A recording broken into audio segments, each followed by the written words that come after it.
I brought the beauty of the Canadian boreal forest to life inside an aquarium. This is my boreal Fluval Aquascape that earned me a third place victory in an Instagram aquascaping contest hosted by Fish Space. Join me in my journey through the creative process and reveal the secrets behind one of my most detailed aquascapes I've ever created.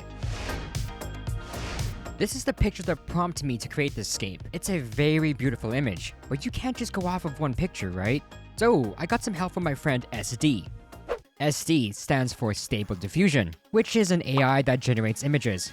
I gave it a few prompts and it spit out these 9 beautiful images. With all these works of AI art, it's time to get started. I created a mock design to get a general sense of which branch to use and how it would look like with some artificial plants added. This gave me a better idea of what the final outcome would be like.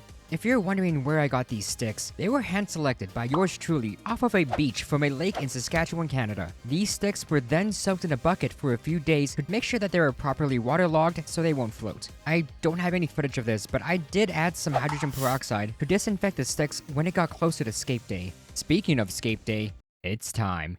First things first, I added a bag comprised of old aqua soil from the previous build. The main reason for adding this is to raise the substrate levels slightly, which will save me money. I also added some crushed lava rocks. They also create a great habitat for beneficial bacteria. As for this substrate, I'll be using leftover tropical aqua soil combined with DIY root tabs that I made. If you want to make some of them for yourself, I constructed a video about it that you can find up here or in the description. I ran out of tropical soil, so I compensated with land and aqua soil. It's a bit lighter in color, but it works just as well. You want to know why I'm brushing the aqua soil upwards? It's to create depth at the substrate level. Take a look at this. This is a previous aquascape that I made in the exact same Fluval aquarium.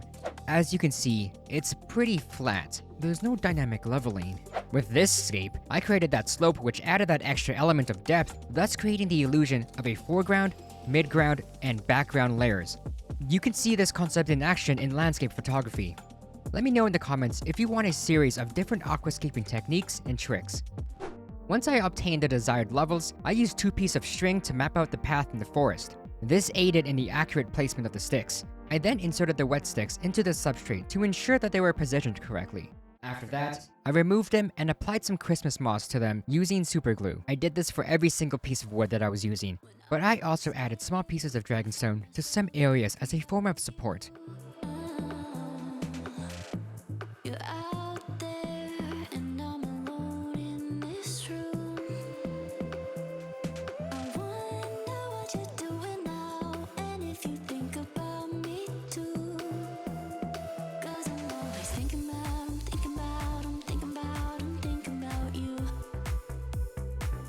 The entire aquascape is finished, but there's still something missing. If you examine the original reference picture that I used, you will see that the path has a lot of debris on it, which adds detail to the overall image. I'm gonna yoink that idea for myself. To do so, I chipped off some pieces of dragonstone and crushed catappa leaves.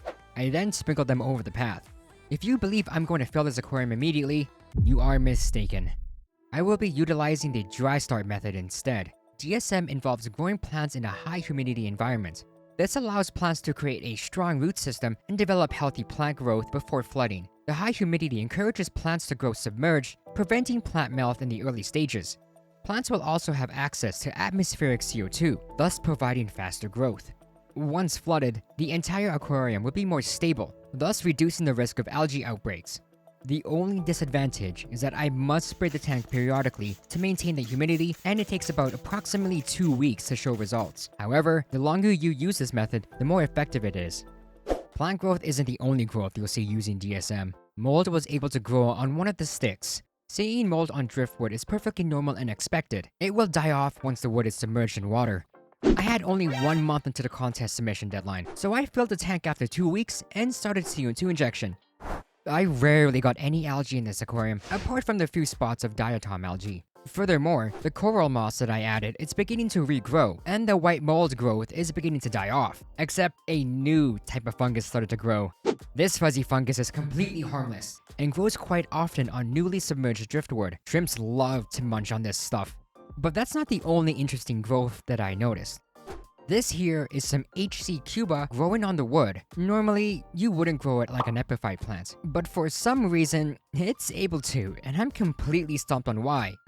A few days later, I added the cleaning crew and chili rasboras. The crew did amazingly well at cleaning up and preventing algae, except they never touched that bushy fungus for some weird reason. But that doesn't matter. The beauty of this tank remains unchanged.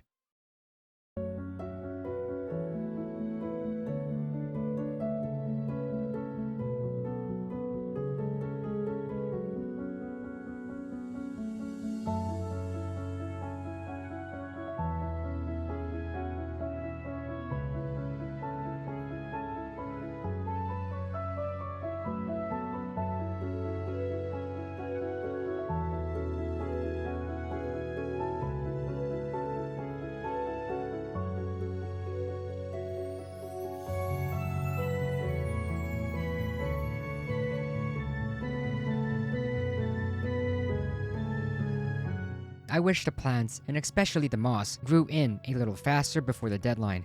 It would have gave it a little more foresty look to it. Either way, this is the final picture that I submitted. I got 3rd place and got a comment from Mr. Petite, who is ranked 7th in the world in the IAPLC 2021 contest. Here's what he said.